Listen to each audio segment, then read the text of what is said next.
குருவே சர்வலோகானாம் விஷஜய பவரோகிணாம் நிதாயே சர்வ வித்யானாம் ஸ்ரீ தக்ஷணாமூர்த்தயே நமோ நமஹ. எல்லாம் வல்ல பரமகுரு பரமானந்த குரு பரமேஷ்டி குரு குருவை வணங்கி என்னுடைய உபாசனை தேவதை ஸ்ரீ ஸ்ரீ அன்னை வாராகி அம்பாளுடைய மலர்டிகளையும் பணிந்து உலகம் முழுவதும் வாழக்கூடிய ஸ்ரீ குபேரன் டிவி நேயர்கள் அனைவருக்கும் உங்கள் தாம்பரம் ஸ்ரீ வாராகி ஈசானேசன் சுவாமிகளுடைய நல்லாசிகள், வாழ்த்துக்கள். ஜெய் வாராகி, ஜெய் ஜெய் வாராகி. அன்பு நேயர்களே, நாம் இப்பொழுது காண இருக்கின்ற தலைப்பு சனி பகவானுடைய வக்ரம். சனி பகவானுடைய வக்ரம். வக்ரம்னா நம்ம முதல்ல என்னென்னு தெரிஞ்சுக்கணும்.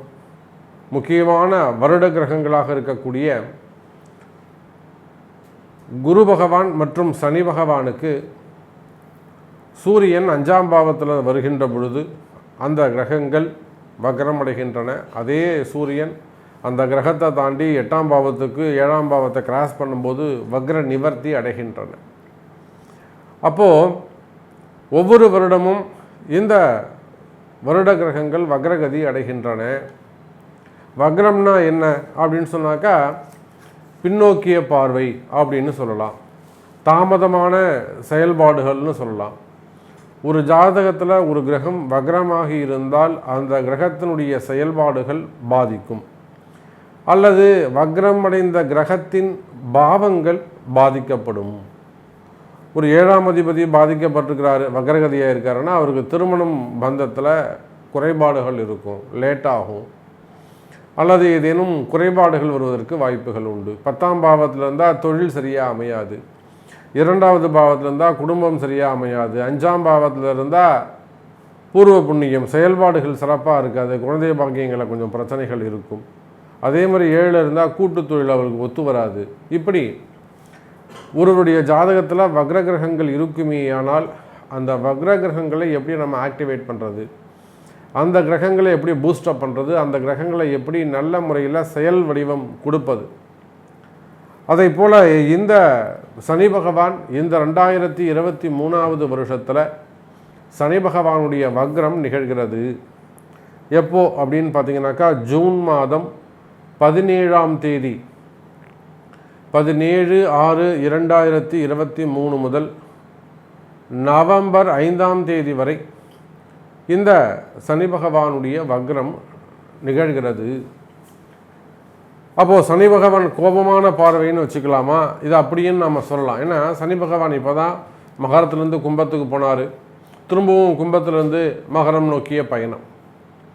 2 விதமாக இதை சொல்லப்படுகிறது. திருக்கணித பிரகாரம் மகரத்துக்கு வந்து கும்பத்துக்குள்ளே தன்னுடைய பயணத்தை முடித்து கொள்கிறார் அப்படின்னு சொல்லப்படுகிறது. வாக்கிய பிரகாரம் மகரத்துக்கு வந்துட்டு அதுக்கப்புறம் திரும்பியும் கும்பத்துக்கு போகிறார் அப்படின்னு சொல்லப்படுகிறது.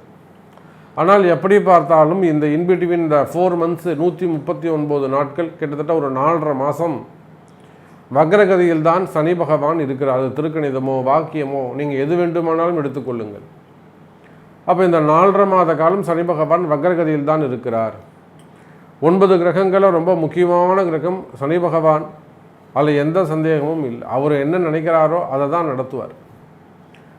கர்ம வினைகளின் பிரகாரம் ஒவ்வொரு ஜாதகனுக்கும் ஒவ்வொரு ஆணுக்கும் பெண்ணுக்கும் கர்ம வினைகளின் பிரகாரம் பலன்களை கொடுக்கக்கூடியவர், விதியை தீர்மானம் செய்யக்கூடியவர், ஆயுள் பாவத்தை தீர்மானம் செய்யக்கூடியவர், மனிதனின் ஏற்றத்தாழ்வுகளை தீர்மானம் செய்யக்கூடியவர், இப்படியெல்லாம் வர்ணிக்கப்படுகின்ற அந்த சனி பகவான் இந்த வக்ரகதி அடைகின்ற முக்கியமான காலங்களில் இந்த 139 நாட்களும் கிட்டத்தட்ட 4.5 மாதம் உங்கள் ராசிக்கு என்ன நடக்கப் போகுது அப்படிங்கிறத நம்ம தெரிந்து கொள்வோம். வாருங்கள்.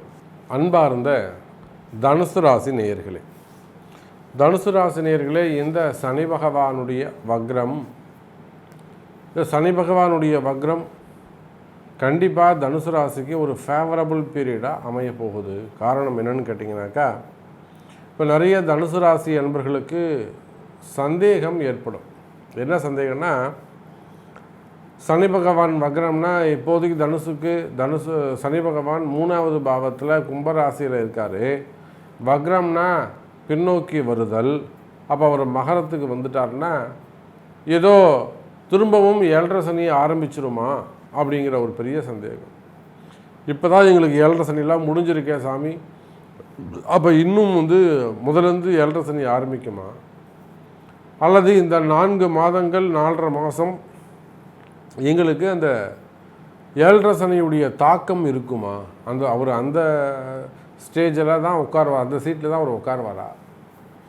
நிச்சயமாக அந்த பயம் வேண்டாம் தனுசு ராசி என்பர்களே. இது சாதாரண வக்ரக சனி தான். இது ஒருபோதும் 7.5 சனி ஆகாது, கவலை வேண்டாம். எந்த காலத்திலும் வக்ரக சனி 7.5 சனியாக மாறாது. அவர் மாற மாட்டார். எவ்வளோ காசு கொடுத்தாலும் சனி பகவான் 7.5 சனியாக மாற மாட்டார், கவலையப்படாது. அதோடு மட்டுமல்ல, திருக்கணித பிரகாரம் கும்பராசிக்குள்ளே தான் அவர் அந்த வக்ர நிவர்த்தி இதெல்லாம் அதிச்சாரம் எல்லாம் அந்த ஒரு ராசிக்குள்ளே தான் நடக்குது. வாக்கியப்படி மட்டும்தான் கீழே இருந்து மேலே போயிட்டு மேலேருந்து திரும்பவும் கீழே திரும்பவும் பயிற்சியாக போகிறார். அப்போது எப்படி பார்த்தாலும் தனுசு ராசி அன்பர்களே, இந்த சனி பகவானுடைய வக்ரம் ரொம்ப முக்கியமான ஒரு காலகட்டமாக உங்களுக்கு அமைகிறது. அந்த முக்கியமான காலகட்டம் என்பது கூட ஃபேவரபுள் பீரியடாகவும் நன்மை நடக்கக்கூடிய காலமாகவும் உங்களுக்கு அமைகிறது. கவலை வேண்டாம் தனுசு ராசி அன்பர்களே. தனுசு ராசிக்கு என்னெல்லாம் கவலை இருக்குது? மெயினாக கடன் சுமைகள், கடன் பிரச்சனைகள், முடியாத காரியங்கள், முடியாத விஷயங்கள், தொடர்ந்து பல விஷயங்கள் இந்த தனுசு ராசி என்பவர்கள் முயற்சி பண்ணிக்கிட்டே இருக்காங்க. அவங்க எடுக்கக்கூடிய முயற்சிகள் வெற்றி பெறுவது இல்லை.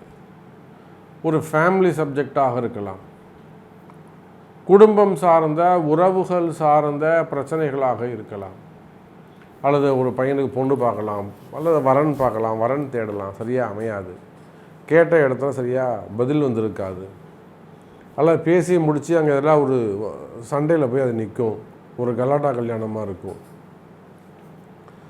அல்லது முதல்ல தரேன்னு சொல்லியிருப்பாங்க சொந்தத்தில், அப்புறம் அது இல்லைன்னு முடிவு பண்ணியிருப்பாங்க, அது ஒரு பிரச்சனையாக நிற்கும்.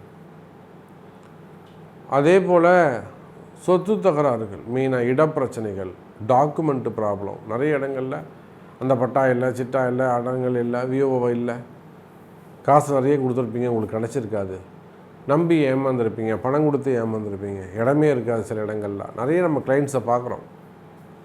அதே போல் பூர்வீக சொத்து சம்மந்தப்பட்டது, உறவு முறைகள் சம்மந்தப்பட்டது, அண்ணன் தம்பிங்க, அக்கா தங்கிங்க, மாடி வீடு, கீழ் வீடு, தோட்டம், வாசப்படி, வழி, அப்போது சொத்து சம்பந்தப்பட்ட தகராறுகள், பிரச்சனைகள், குடும்ப வழக்குகள், கணவன் மனைவி இடையே வரக்கூடிய பிரச்சனைகள், மெயினாக என்ன 2ஆம் பாவத்தை தான் சனி பார்க்க போகிறார். அப்போ குடும்பம் சம்பந்தப்பட்ட பிரச்சனைகள் இருக்குமே, ஆனால் குறிப்பாக கணவன் மனைவி சம்பந்தப்பட்ட பிரச்சனைகள். குடும்பம்னா என்னங்க? பிள்ளைகள், பெற்றோர்கள், பசங்க சொல்கிற பேச்சை கேட்காமல் இருக்கிறது, குழந்தைங்க சொல்கிற பேச்சை கேட்காமல் இருக்கிறது, பசங்க வீட்டை விட்டு வெளியில் போகிறது, இந்த மாதிரியான பிரச்சனைகள் எல்லாம் இருக்குமேயானால் அவையெல்லாம் சரியாவதற்கு வாய்ப்புகள் உண்டு தனுசு ராசி நேயர்களே. குறிப்பாக குடும்ப பிரச்சனைகள் தீரும். கணவன் மனைவி இடையே இருக்கக்கூடிய பிரிவுகள், பிரிந்த தம்பதிகள் மீண்டும் ஒன்று சேருவதற்கு வாய்ப்புகள் உண்டு. என் வீட்டுக்காரர் இப்படி பண்ணிட்டார், என் மனைவி இப்படி பண்ணிட்டாங்க, வேறு இடத்துல போய் அவங்க செட்டில் ஆகிட்டாங்க, இந்த மாதிரியான பிரச்சனைகள் எல்லாம் இருக்குமே, ஆனால் அவையெல்லாம் சரியாவதற்கு வாய்ப்புகள் உண்டு தனுசு ராசி நேயர்களே. அதே போல் கடன் சுமைகள், கடன் பிரச்சனைகள், வம்பு வழக்குகள் இருக்குமே, ஆனால் அதிகமான கடன் இருக்குங்க சாமி, கடன் அடைக்கவே முடியல, அல்லது வட்டி கட்ட முடியல, லோன் கட்ட முடியல, இஎம்ஐ கட்ட முடியல, ஸோ கடன் சுமைகள், கடன் பிரச்சனைகள் இருக்குமே, ஆனால் அவையும் குறைவதற்கு வாய்ப்புகள் உண்டு. மெயினாக வேலை வாய்ப்புகள் தனுசுக்கு நம்ம அதுதான் சொல்லணும். இந்த தனுசு ராசி அன்பர்கள் நிறைய இடமாற்றங்கள் நடந்திருக்கும், வேலை மாற்றங்கள், தொழில் மாற்றங்கள் நடந்திருக்கும். ஒரு புதுசாக ஒரு ஹோட்டல் ஆரம்பிச்சிருப்பாங்க, அவங்க நினச்சா மாதிரி இருந்திருக்காது, அது இல்லை ஒரு ஹோட்டலில் ஆரம்பிச்சிருப்பாங்க, நினச்சதை விட பல மடங்கு ஜம்முன்னு இருக்கும். தொழில் மாற்றங்கள், இடமாற்றங்கள் இவர்களுக்கு உண்டு. வேலை மாற்றங்கள், வேலை செய்கிற இடத்துல இருக்கக்கூடிய பிரச்சனைகள், உயர் அதிகாரிகளால் வரக்கூடிய தொந்தரவுகள், இவையெல்லாமும் குறைவதற்கு வாய்ப்புகள் உண்டு. எனக்கு மனசு ஒரு நிலையாக இருக்க மாட்டேங்குது சாமி, அந்த வேலைக்கு போகிறதுக்கே எனக்கு பிடிக்கல, அந்த வேலையில் என்னவோ தெரியல ஒரு பெரிய குழப்பமாகவே இருக்குது, என்னால் வேலையே செய்ய முடியல, இந்த மாதிரியான பிரச்சனைகள் எல்லாம் இருக்குமே. ஆனால் கவலை வேண்டாம் தனுசு ராசினியர்களே. அதுக்கெல்லாம் பிராயச்சித்தங்கள், பரிகாரங்கள் உண்டு, வழிபாட்டு முறைகள் உண்டு. அதையெல்லாம் முறையாக செய்வீர்களேயானால் அந்த குழப்பம் தீரும். அதே போல் உள்நாட்டு வேலை, வெளிநாட்டு வேலை, வெளிநாட்டில் தொழில் பிஸ்னஸ் பண்ணக்கூடியவர்கள், வெளிநாட்டில் உத்தியோகம் செய்யக்கூடியவர்கள், பொதுவாக ப்ரைவேட் ஜாப், கவர்மெண்ட் ஜாப், வேலைக்காக காத்திருக்கக்கூடியவர்கள், வேலை வாய்ப்புகள் சிறப்பான முறையில் இருக்கும். எங்கள் வீட்டுக்காரர் வேலைக்கு போவாரா, என் அண்ணன் வேலைக்கு போவாரா, என் மனைவி வேலைக்கு போவாங்களா, என் பையன் என் பொண்ணு வேலைக்கு போவாங்களா. தனுசு ராசிக்கு வேலை வாய்ப்புகள் சிறப்பாக இருக்கும். வெளியூர், வெளிநாடு, வெளி மாநிலம் இதெல்லாம் சென்று புதிய இடங்களுக்கு, முன்பின் தெரியாத இடங்களுக்கு சென்று வருவதற்கு வாய்ப்புகள் உண்டு தனுசு ராசி நேயர்களே. அதே போல் எதிரிகளுடைய தொந்தரவுகள், பொதுவாக தனுசு ராசி நேயர்களே எதிரிகளுடைய பிரச்சனைகள் இருக்கும். ஏன்னா 3ல் சனி பகவான், 5ல் ராகு, சனி ராகு தொடர்பு.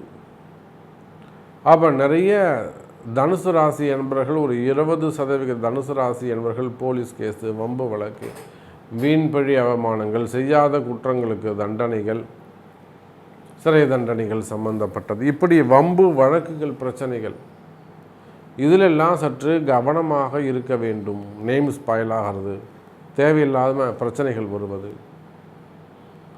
அப்போ இதெல்லாம் கொஞ்சம் எச்சரிக்கையாக இருக்க வேண்டும் தனுசு ராசி நேயர்களே. அதே போல் தான் மீடியா துறையில் இருக்கக்கூடியவர்கள், மீடியா துறையில் வச்சுருக்கக்கூடியவர்கள், அது சேட்டலைட் சேனலாக இருக்கலாம், நியூஸ் சேனலாக இருக்கலாம், என்டர்டெயின்மெண்ட்டாக இருக்கலாம். அதே போல் அரசியல் நண்பர்கள், அரசியல்வாதிகள், அரசியல் சார்ந்த பிஸ்னஸ் தொழில் செய்யக்கூடியவர்கள், சினிமா துறையை சார்ந்தவர்கள், நடிகர்களாக இருக்கலாம், துணை நடிகர்களாக இருக்கலாம், நகைச்சுவை நடிகர்களாக இருக்கலாம், ஃபைனான்சியராக இருக்கலாம், ப்ரொடியூசர்ஸ், அசிஸ்டன்ட் டைரக்டர்ஸ். அப்போ சினிமா துறையை சார்ந்தவர்கள், அரசியல் நண்பர்கள், மீடியா துறையில் இருக்கக்கூடியவங்க, இவங்க எல்லாருக்குமே இந்த தனுசு ராசியாக இருப்பார்களேயானால் இந்த சனியுடைய வக்ரம் உங்களை ஒரு புதிய இடத்துல, ஒரு புதிய தளத்தில், ஒரு நல்ல ஸ்டேஜில் உங்களை கொண்டு போய் நிப்பாட்டும். வெற்றிக்கான படிக்கட்டு, வெற்றிக்கான வழிகள் உண்டு எனதருமை தனுசு ராசி நேயர்கள். அதே போல் திருமண யோகங்கள், குழந்தை பாக்கியம் மற்றும் உடல் ஆரோக்கியம். மெயினாக அந்த தனுசு ராசிக்கு உடல் ஆரோக்கியத்தை பற்றி நம்ம சொல்லணும். நிறைய தனுசு ராசி என்பவர்கள் ஆரோக்கிய குறைவுகளால் பாதிக்கப்பட்டிருப்பாங்க. பெண்களாக இருந்தால் யூட்ரஸு, குடல் பிரச்சனைகள், ஆண்களாக இருந்தால் முதுகுவலி பிரச்சனை, எலும்பு பிரச்சனைகள், ஷோல்டர் ப்ராப்ளம். அதே போல் இருபாலருக்கும் சேர்த்துனாக்கா நிரோஸ் ப்ராப்ளம், நரம்பு சம்மந்தப்பட்ட பிரச்சனைகள், தலைவலி சம்மந்தப்பட்டது. அப்போ ஆரோக்கிய குறைவுகள், ரத்தம் சம்மந்தப்பட்ட பிரச்சனைகள், ஹெல்த் வைஸ் இஷ்யூஸ் இருக்குமே. ஆனால் ஆரோக்கிய குறைவுகள் நீங்கும். அந்த வியாதியே பர்மனெண்ட்டாக க்யூர் ஆகணும் அப்படின்னா அதுக்கு உங்கள் பிறப்பு ஜாதகம்தான் பேசும். எந்த கோவில், எந்த மாதிரியான அபிஷேகம், என்ன மாதிரியான வழிபாடு, எந்த தெய்வத்தை நீங்கள் கடைபிடிக்கணும், இதெல்லாம் உங்கள் பிறப்பு ஜாதகத்தை கொண்டு தெரிந்து அறிந்து செய்வீர்களேயானால் நல்ல முன்னேற்றம் ஏற்படும் தனுசு ராசி நேயர்களே. அதே போல் பண நெருக்கடிகள், ஃபண்டு டிமாண்ட் மற்றும் பதவி போட்டிகள், மனப்பிரச்சனைகள் இருக்குமேயானால், டிப்ரெஷன்ஸ் ப்ராப்ளம் இருக்குமேயானால் அதெல்லாம் கூட கிளியர் ஆகிறதுக்கான சான்சஸ் உண்டு. மறைமுக எதிரிகள், செய்வினை கோளாறுகள், மந்திர மாந்திரீக தோஷங்கள், மெயினாக செய்வினை கோளாறுகள், பிளாக் மேஜிக்ஸ், ஸோ இதெல்லாம் அன்னை வாராகி அந்த எதிரிகளை ஓட ஓட விரட்டுவாள். அவன் எவ்வளோ பெரிய வித்தகாரனாக இருந்தாலும் சரிதான். அன்னை வாராகி சரணடைவோமே ஆனால் எதிரிகளை துவம்சம் செய்வாள். செய்வினை கோளாறுகள் எல்லாம் காணாமல் போகும். இன்னும் நிறைய விஷயங்களே நாம் சொல்லலாம். தனுசு ராசி நேயர்களே, உங்களுக்கான மொத்த ராசி பலனையும் ஒரு 10 நிமிஷத்தில் சொல்லிவிட முடியாது. ஸோ உங்களுடைய கேள்விகள் எதுவாக இருந்தாலும் உங்களுடைய பிறப்பு ஜாதகம் தான் பேசும் என்பதை தெரிவித்துக்கொண்டு மீண்டும் வேறு அற்புதமான பதிவில் சந்திக்கிறேன். ஜெய் வராகி. ஸ்ரீ குபேரன் டிவியை பார்த்தமைக்கு நன்றிகள். மேலும் இது போன்ற தகவல்களை தெரிந்து கொள்ள ஸ்ரீ குபேரன் டிவியை சப்ஸ்கிரைப் செய்யுங்கள். மறக்காமல் பெல் ஐக்கானை கிளிக் செய்யுங்கள்.